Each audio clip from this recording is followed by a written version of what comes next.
నమస్తే welcome to our channel. నేను ప్రియా కౌశిక్. అమృత ప్రణయ్ 2018లో ఇది ఒక సంచలనమైన విషయం. పరువు హత్య కింద నమోదు చేశారు. ఇది పరువు హత్యనే. ఎందుకంటే తన కూతురు 9th క్లాస్‌లోనే లవ్ చేసింది అని తెలుసుకున్న తండ్రి 10th క్లాస్‌లో తనని మొదటిసారి కొట్టడం, అలాగే హెచ్చరించడం, ఇది సరైన పద్ధతి కాదు అని చెప్పి తనని ఇంట్లోనే చదువు ఆపేసి కూర్చోబెట్టడం. ఆ తర్వాత అమృత ప్రణయ్‌లు 7 ఏళ్లు ప్రేమ ప్రయాణం సాగించి దాని తర్వాత కొన్ని రోజులకి 7 ఏళ్ల తర్వాత పెళ్లి చేసుకున్నారు. వాళ్ళిద్దరూ కూడా జీవనం సాగించారు. అత్తగారింట్లోనే ఉంటూ అమృత ప్రణయ్ హ్యాపీగా ఉన్న సమయంలో ఇవన్నీ చూసిన మారుతీరావు తట్టుకోలేక సుపారీ మనుషుల్ని పెట్టి ఎన్నో కోట్లు డబ్బులిచ్చి ప్రణయ్‌ని హత్య చేయించారు. ఇందులో A1 గా ఉన్న మారుతీరావు 2020 మార్చ్ 7న సూసైడ్ చేసుకున్నాడు ఆర్య వైశ్య భవన్‌లో. ఇది అందరికీ తెలిసిందే. దాని తర్వాత A2 గా సుభాష్ శర్మ ఎవరైతే ఉన్నాడో బీహార్ నుంచి వచ్చాడు. ఇతను చాలా కరుడుగట్టిన నేరస్తుడు. ఇంతకు ముందే అతని మీద ఎన్నో కేసులు ఉన్నాయి. అయితే ఇందులో A3 గా అస్గర్ అలీ, A4 గా అబ్దుల్ బారీ, A6 గా శ్రవణ్ కుమార్, అమృత బాబాయ్, A5 గా AM కరీం, A7 గా శివ, A8 గా నిజాం. వీళ్ళు ఎవరైతే ఉన్నారో ఇందులో ముగ్గురు కూడా క్రైమ్ వాళ్ళకి ఆల్రెడీ వాళ్ళ మీద ఎన్నో కేసులు ఉన్నాయి. అయితే విస్తుపోయే నిజాలు ఏంటంటే ఇందులో అస్గర్ అలీ ఇంకా అబ్దుల్ బారీ ఐఎస్ఐ ట్రైనింగ్ కూడా తీసుకొని ఉగ్రవాద శిక్షణ తీసుకొని ఆల్రెడీ ఎన్నో ఉగ్రవాద కుట్రల్లో పార్టిసిపేట్ చేసిన చరిత్ర వాళ్ళకుంది. ముఖ్యంగా చెప్పాలి అనంటే గుజరాత్ సీఎం గా మోడీ ఉన్నప్పుడు హరణ్ పాండే అనే కేసులో ముఖ్యంగా వీళ్ళ పాత్ర ఎంతో ఉందని చెప్పి ఈ ఇన్వెస్టిగేషన్ లో తెలిసింది. మొత్తానికి అమృత ప్రణయ్ కేసులో 1600 పేజీల ఛార్జ్ షీట్ అయితే దాఖలు చేయడం జరిగింది.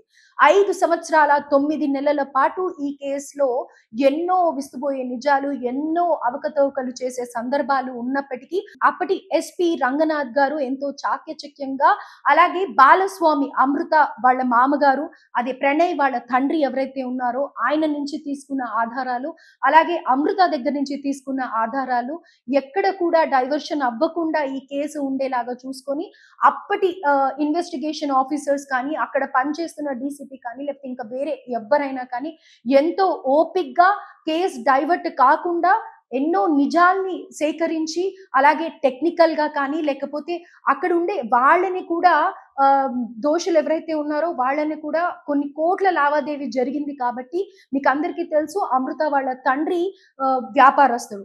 ఆయన చాలా పెద్ద మొత్తంలో వ్యాపారం చేస్తూ ఉన్నాడు. ఇంత పెద్ద ఐఎస్ఐ ట్రైనింగ్ తీసుకున్న వాళ్ళని సుపారీ ఇచ్చి పెట్టారు అంటేనే మీరు అక్కడే అర్థం చేసుకోవచ్చు. అలాగే మనకి తర్వాత కూడా ఎన్నో సార్లు కొన్ని కోట్ల ఆస్తి ఉంది అని అనేసి కూడా తెలుసు.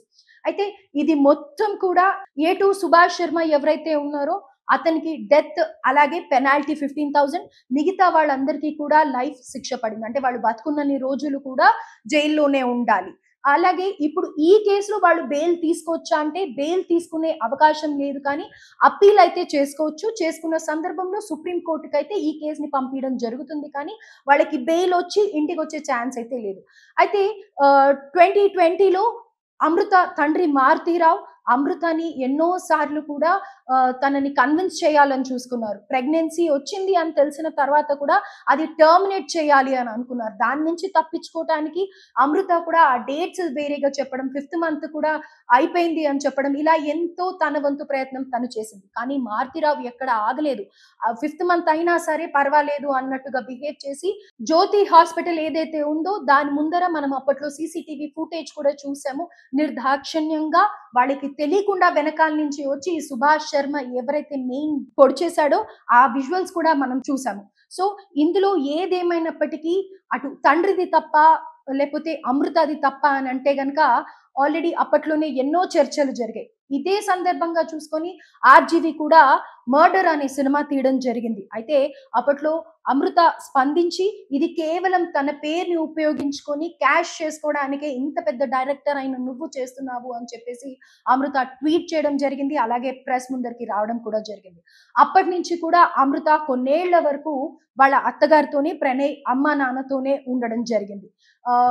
దీని తర్వాత వాళ్ళందరూ కూడా ఎంతో చెల్లాచెదురైపోయారనే చెప్పుకోవచ్చు. అటు అమృత ఫ్యామిలీ కానీ, ఇటు ప్రణయ్ ఫ్యామిలీ కానీ. ఎందుకంటే ప్రణయ్ ఫ్యామిలీలో ప్రణయ్ మొదటి కొడుకు. సో, మొదటి కొడుకు అబ్బాయి ఇలా చనిపోయాడు అనంటే గనక ఏ తల్లిదండ్రి కూడా అబ్బాయి కానీ, అమ్మాయి కానీ ఎవ్వరైనా సరే తమ బిడ్డ పోయారు అనంటే గనక ఎలాంటి అవస్థలో ఉంటారో మనం అందరం కూడా ఎక్స్‌పెక్ట్ చేయొచ్చు. అలాగే అమృత చాలా ట్రామాని ఫేస్ చేసిందని చెప్పుకోవచ్చు. ఎందుకంటే 5థ్ మంత్ ఆ టైంలో బేబీకి ఎంతో మదర్‌కి కానీ, బేబీకి కానీ చాలా పీస్‌ఫుల్ ఎన్విరాన్మెంట్ ఉండాలి. అలాంటిది అమృత ఎంతో ఫేస్ చేసింది.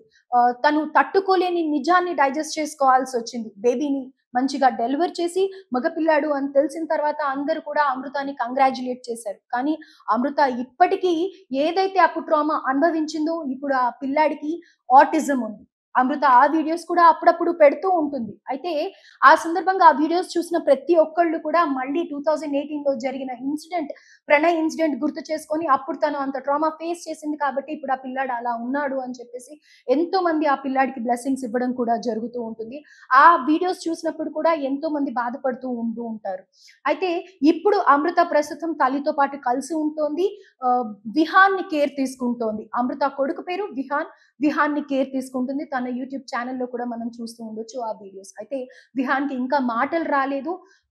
మొత్తానికి ఏదేమైనప్పటికీ విహాన్‌కి కానీ, అమృతకి కానీ ఒక సపోర్ట్ ఏ ఆడపిల్లకి కానీ పెళ్ళైన తర్వాత భర్తే ఇంపార్టెంట్ ఉంటుంది. ఎంత ఆస్తి ఉండని, ఎంత అనుభవిస్తూ ఉండని పక్కన తను కోరుకున్న మనిషి, తనకి సపోర్ట్ ఇవ్వాల్సిన మనిషి, తన హ్యాపీనెస్ ఉన్న మనిషి, తన కంఫర్ట్ ఉన్న మనిషి లేకపోయాక ఎన్ని కోట్లున్నా, ఎంతమంది ఉన్నా అది తీర్చలేని బాధ. అలాగే ఇక్కడ మారుతీరావు విషయానికి వస్తే, మారుతీరావు కూడా నిజంగా తప్పు చేశాడా అనంటే గనక, అప్పట్లో పెళ్ళైన తర్వాత వాళ్ళు కొన్ని ఫోటోలు ఏవైతే ఉంటాయో, పెళ్లికి సంబంధించిన ఫోటోస్ కాకుండా, వాళ్ళిద్దరూ క్లోజ్‌గా ఉన్న ఫోటోస్ కానీ, రెచ్చగొట్టే విధంగా ఏవైతే ఫోటోస్ పంపియడం జరిగిందో, అది మారుతీరావుని మరింత ట్రిగ్గర్ చేసింది అని చెప్పుకోవచ్చు. అదే కక్ష పెంచుకొని, పగ పెంచుకొని, అగ్రకులానికి చెందిన అమృత, అలాగే దళిత కుటుంబానికి చెందిన ప్రణయ్‌ని పెళ్లి చేసుకోవడం మారుతీరావు ఓర్చుకోలేకపోయారు. అంటే బహుశా మేబీ ఏ తల్లిదండ్రి అయినా అన్నాళ్ళు కని పెంచిన, పోషించిన, అల్లారు ముద్దుగా పెంచుకున్న తల్లిదండ్రులు అలానే రియాక్ట్ అవుతారేమో కాదనము. కాకపోతే చంపడం వరకు ఒకరిని చంపేంత హక్కు మాత్రం ఎవరికీ లేదు. ఇంకో విధంగా ఆయన కన్విన్స్ చేసుకొని ఆ పిల్లని మందలించుంటే గనక, అమృతాన్ని మందలించుంటే గనక అది బావుండేది. కానీ ఈరోజు ఎవ్వరూ లేకుండా పోయారు. దీంట్లో ఇదే బాధలో మారుతీరావు కూడా సూసైడ్ చేసుకోవడం, ఆ విజువల్స్ కూడా చూసి ఎంతో మంది సానుభూతి తెలపడం చూస్తూనే ఉన్నాం. కానీ ఏదేమైనప్పటికీ ప్రేమించిన తర్వాత, పెళ్లి చేసుకున్న తర్వాత పిల్లల్ని సుఖంగా ఉండాలని కోరుకోవాలి కానీ కులమో లేకపోతే అంతస్తో అని చూడొద్దు. అంతస్తు మీకుంది, ఆస్తి మీకుంది. ఇది చెప్పేవాళ్ళం మేము ఎంతగానో చెప్తాం కానీ, అనుభవించే వాళ్ళకి తెలుస్తుంది అని అంటారు. ఎగ్జాక్ట్‌లీ. కాకపోతే ఒకరిని చంపే హక్కు గాని లేకపోతే వాళ్ళని హింసించడం కానీ ఎవరికీ లేదు. ఇప్పుడు ఎవరు మిగలకుండా పోయారు. ఎవరికీ జీవితం అనేది లేకుండా పోయింది. ఏదేమైనప్పటికీ ఇదంతా కేస్‌కి సంబంధించి అమృత ఎలా రెస్పాండ్ అవుతుందో, అలాగే అమృత, ప్రణయ్ ప్రణయ్ వాళ్ళ అమ్మగారు కానీ, నాన్నగారు కానీ ఎలా రెస్పాండ్ అవుతారో వేచి చూడాల్సి ఉంది.